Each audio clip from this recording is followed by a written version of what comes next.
Luke chapter 14. Now it happened, as he went into the house of one of the rulers of the Pharisees, to eat bread on the Sabbath, that they watched him closely. And behold, there was a certain man before him who had dropsy. And Jesus, answering, spoke to the lawyers and Pharisees. Is it lawful to heal on the Sabbath? But they kept silent. And he took him and healed him, and let him go. Then he answered them, Which of you, having a donkey or an ox that has fallen into a pit, will not immediately pull him out on the Sabbath day? And they could not answer him regarding these things. So he told a parable to those who were invited, when he noted how they chose the best places. When you are invited by anyone to a wedding feast, do not sit down in the best place, lest one more honorable than you be invited by him, and he who invited you and him come and say to you, Give place to this man, and then you begin with shame to take the lowest place. But when you are invited, go and sit down in the lowest place, so that when he who invited you comes, he may say to you, Friend, go up higher. Then you will have glory in the presence of those who sit at the table with you. For whoever exalts himself will be humbled, and he who humbles himself will be exalted.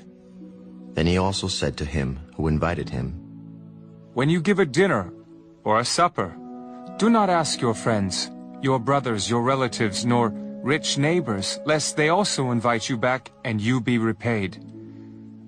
But when you give a feast, invite the poor, the maimed, the lame, the blind, and you will be blessed, because they cannot repay you, for you shall be repaid at the resurrection of the just.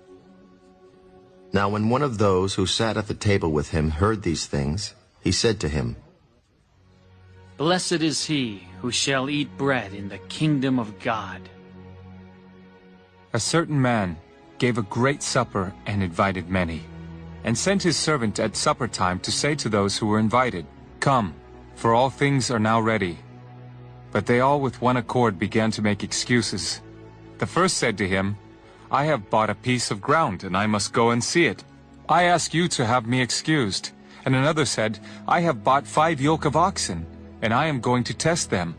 I ask you to have me excused. Still another said, I have married a wife, and therefore I cannot come. So that servant came and reported these things to his master. Then the master of the house, being angry, said to his servant, Go out quickly into the streets and lanes of the city, and bring in here the poor, and the maimed, and the lame, and the blind. And the servant said, Master, it is done as you commanded, and still there is room. Then the master said to the servant, Go out into the highways and hedges, and compel them to come in, that my house may be filled. For I say to you that none of those men who were invited shall taste my supper.